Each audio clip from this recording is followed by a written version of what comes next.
भारतीय जनता पक्ष हा किती बनचुका आणि ढोंगी आहे हे अंबरनाथ प्रकरणात पुन्हा दिसले. काँग्रेस पक्षानं त्यांचे 12 नगरसेवक निलंबित केले भारतीय जनता पक्षाबरोबर आघाडी केल्याबद्दल, आणि भारतीय जनता पक्षानंही कारवाई केली काँग्रेस किंवा एमआयएमशी युती केल्याबद्दल. पण काँग्रेसनं उमेदवारांना, त्यांच्या नगरसेवकांना निलंबित करताच रवींद्र चव्हाण, जे भाजपचे प्रांताध्यक्ष आहे, त्यांनी त्याच काँग्रेसच्या नगरसेवकांवर ससाण्यासारखी झडप घातली. जे राज ठाकरे म्हणाले ना, तेच झडप घातली. काँग्रेस विचाराचे लोक आहेत ते. काँग्रेसने त्यांना पक्षातून काढलंय आज काल, आणि तुम्ही त्याच काँग्रेसला आपल्याबरोबर घेऊन अंबरनाथमध्ये सत्ता स्थापन करता का? तर शिंदेच्या लोकांना, शिंदे गटाच्या लोकांना सत्तेपासून दूर ठेवण्यासाठी. हा तुमचा अंतर्गत प्रश्न आहे, या तुमच्या अंतर्गत लाथाळ्या आहेत. पण तुम्ही काँग्रेस बरोबर एक प्रकारे युती आणि आघाडी केलेलीच आहे. एमआयएमचे लोक सुद्धा बरोबर घेऊन अकोटला सत्ता स्थापन करतायत. त्यांना, त्यांच्यावर कारवाई होते एमआयएमच्या लोकांवर, आणि त्यांना बरोबर घेऊन एमआयएमला सुद्धा अकोटला बरोबर घेऊन ते सत्ता स्थापन करतायत. मी म्हटलं ना, हे एक नंबरचे बनचुके आणि ढोंगी लोक आहेत. महाराष्ट्रामध्ये त्यांनी वैचारिक विष पेरण्याचा प्रयत्न केला, राज्य गढूळ केलं. लोकांसांगे ब्रह्मज्ञान, स्वतः कोरडे पाषाण, हे जे संतांनी म्हटलंय ते भारतीय जनता पक्षाच्या बाबतीत तंतोतंत लागू पडत आहे. ते वारंवार आम्ही म्हणतोय की काँग्रेस नसेल तर भाजपा नाही, शिवसेना नसेल तर भाजपा नाही. पूर्वी नेते किंवा कार्यकर्ते घडवले जात होते, आता ते पळवले जातात आणि आपले पक्ष उभे केले जातात. स्वतःच्या पक्षामध्ये नेतृत्व घडवण्याची किंवा कार्यकर्ता घडवण्याची अजिबात क्षमता नसल्यामुळे आणि स्वबळावर सत्ता स्थापन करण्याची ताकद नसल्यामुळे अशा प्रकारे चोऱ्या, माऱ्या, लांड्या, लबाडा, कोणताही वैचारिक विधिनिषेध न ठेवता लोकांना पक्षात सामील करून घ्यायचे. खरं म्हणजे रवींद्र चव्हाण यांच्या ठाणे जिल्ह्यामध्ये घडलंय. अंबरनाथचा प्रकार जो आहे हा भाजपचे प्रदेशाध्यक्ष रवींद्र चव्हाण, जे ठाणे जिल्ह्यातले आहेत, डोंबिवलीतले आहेत, त्यांच्याच भागात प्रकार घडलाय ना हा काँग्रेस आणि भाजपा युतीचा. त्यांना कळू नये की त्यांचं ज्यामागे कारस्थान होतं. असे अनेक प्रकार या राज्यामध्ये घडत आहेत. परळीमध्ये शिंदे शिवसेना, एमआयएम आणि राष्ट्रवादी अजित पवार गट. मग आता आम्ही नवाब मलिक यांच्या मांडीला बसणार नाही वगैरे असे सांगत होते. तुमच्या सरकारमध्ये धर्मांध आणि राष्ट्रद्रोही लोक आहेत असे सांगणारे हे लोक आहेत ना. मग एमआयएम बरोबर बसतात, काँग्रेस बरोबर बसतात. त्यांना काँग्रेसचा प्रचंड राग, तिटकारा होता शिंद्यांना किंवा भाजपला. मग आता तुम्ही काँग्रेस बरोबरही बसताय मांडीला मांडी लावून, आणि एमआयएमच्या लोकांनाही मांडीवर घेऊन बसताय. त्याच्यावरती उत्तर द्या ना.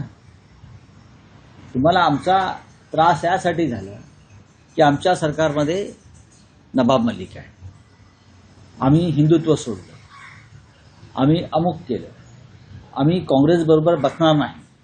बरं का, हे कोण म्हणत होतं? मेंदे म्हणत होतं. आम्हाला काँग्रेसच्या विषयी प्रचंड घृणा आहे. मग आता काय?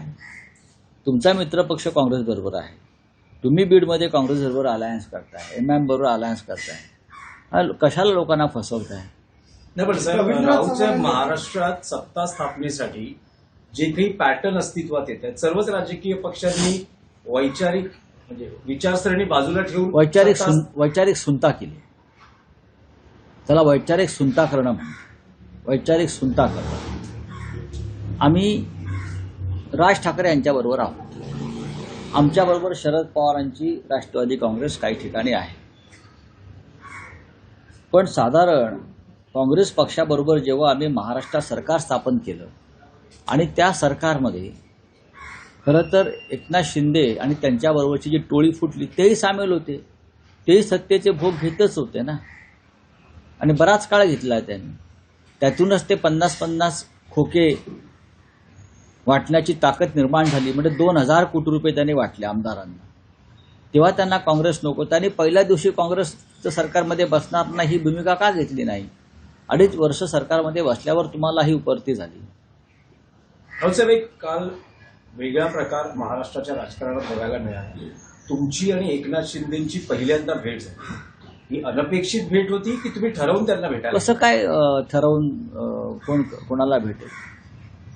ही अनपेक्षित भेट असते. अशा प्रकारच्या भेटी असतात त्या अनएक्सपेक्टेड असतात, अनपेक्षित असतात. ते राज्याचे जरी बेकायदेशीर असले तरी उपमुख्यमंत्री समोर आले. आम्ही एका कार्यक्रमात एकत्र होतो.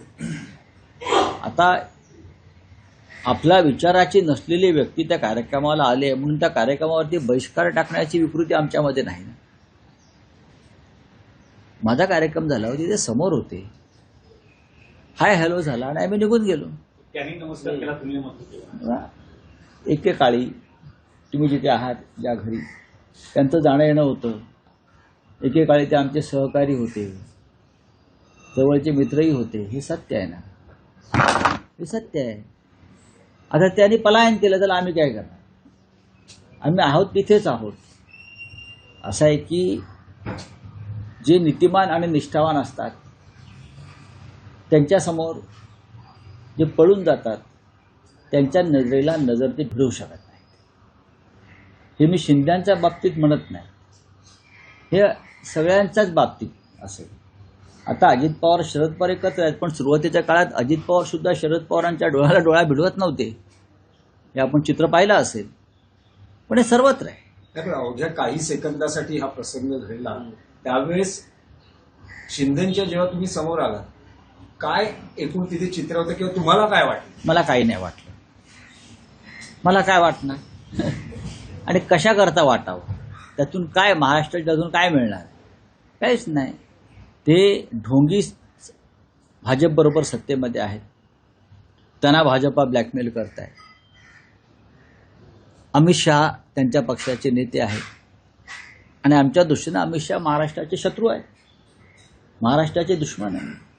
म्हणून ते 2 ठाकरे बंधू एकत्र येऊन महाराष्ट्राच्या दुश्मनाविरुद्ध लढतायत. राऊतसाहेब, भाजपमधल्या बंडखोरांची हकालपट्टी किंवा त्यांच्यावर निलंबनाची कारवाई झाली, पण ठाकरेंचे अजून अनेक बंडखोर अपक्ष रिंगणात आहेत. अजूनही कारवाईबद्दल दोन्ही बाजूनी काही ठिकाणी अपक्ष किंवा बंडखोर रिंगणात दोन्ही बाजूने, असं नाही, दोन्ही बाजूने आम्ही दोन्ही बाजूने आहे. त्याच्यावरती आता काल आम्ही रात्री चर्चा केलेली आहे. बघू आता. जे लोक मुंबईत जन्माला येऊन म्हातारे झाले ते शहराचा विकास करू शकले नाहीत, ते आता काय विकास करणार अशी देवेंद्र फडणवीसांनी ठाकरे बंधूंवरती जहरी टीका केली. अच्छा, हे कोण म्हणताय? देवेंद्र फडणवीसांनी म्हटलं मुंबईत जन्माला येऊन म्हातारे झालो. पण आम्ही मुंबईत जन्माला येऊन म्हातारे झालो म्हणून मुंबई महाराष्ट्रात टिकली आणि तुम्ही मुंबईत राहताय त्यांना विचारा का राहताय? आम्ही मुंबईत संघर्ष करून म्हातारे झालो, बरं का. आमची एक आधीची पिढी स्वर्गवासी झाली, शहीद झाली. म्हणून तुम्हाला या मुंबईमध्ये बसून महाराष्ट्रावर राज्य करता येते मिस्टर फडणवीस. आता तुम्ही तरुण आहात, अजून नागपूरचा काय विकास केला? लोक तुम्हाला दारातून हाकलून देतात, मी बघितलं काय. पण ते असं म्हणतात की मी सर्टिफाईड नागपूरकर आहे. मग चांगली गोष्ट आहे. नागपूर ही महाराष्ट्राची उपराजधानी आहे. तुम्ही सर्टिफाईड नागपूरकर आहात, आम्ही सुद्धा डबल सर्टिफाईड मुंबईकर आहोत, बरं का. आणि मुंबई ही लढून मिळवली आहे आम्ही, फडणवीस. आम्हाला अशी आकाशातून जमिनीतून बटाटे येतात तसे आम्हाला बटाटे मिळालेले नाही आहेत. भुईमुगाच्या शेंगा येतात. ही मुंबई लढून मिळवली. आणि जेव्हा आम्ही लढत होतो तेव्हा फडणवीस यांचा जन्म झालेला नसता. हां, डायलॉग मारायला काय झालं? गब्बर सारखे गब्बर मरून गेला. डायलॉग अमर आहेत त्याचे. संयुक्त पत्रकार परिषद, संयुक्त युती, संयुक्त मुलाखत आणि आज पहिली संयुक्त प्रचाराची ठाकरे बंधूंची सभा नाशिकात होते. हो, आज महत्वाची सभा आहे नाशिकमध्ये. उद्धवजी आणि राजसाहेब हे आज नाशिकला जातील आणि पहिली सभा आहे. काल राजसाहेब ठाण्यात होते, कल्याण डोंबिवलीत होते. आता उद्धव साहेब उद्या संभाजीनगरला जातील, ठाण्यात सभा होईल, मुंबईत 11 तारखेला सभा आहे. अशा तऱ्हेने संयुक्त सभा आणि संयुक्त प्रचार रॅली सुरू आहे. राज ठाकरे युतीमधले लुजर आहेत असे फडणवीस म्हटले. काय राज ठाकरे हे युतीमधले लुजर आहेत असे फडणवीस म्हटले. आता पाहू ना कोण लुजर आहे आणि कोण विनर आहे. ते तुम्ही कशाला सांगायला पाहिजे. या मुंबईची जनता ठरवेल ना. आणि मुंबईची जनता ही कायम ठाकरेंच्याच मागे उभी राहिली आहे. हे देवेंद्र फडणवीस यांनाही चांगलं माहिती आहे. ठाकऱ्यांशिवाय मुंबई म्हणजे महाराष्ट्र दुबळा आणि पांगळा, एवढंच लक्षात घ्या. 103 कोटींच्या सेंट्रल बँक घोटाळ्या प्रकरणात आता मोहित कंबोज नाही मला माहिती, माझ्याकडे माहिती नाही. चला हिंदी में क्या है आपका, बोलिए. देखिए देवेंद्र जी की टिप्पणी से ठाकरे बंधुओं के अलायंस पर कोई परिणाम नहीं हुआ. ये इतना मजबूत जोड़ और अलायंस है कि मुंबई के साथ पूरे महाराष्ट्र में उसका असर पड़ रहा है. तो ये डर है देवेंद्र जी के मन में.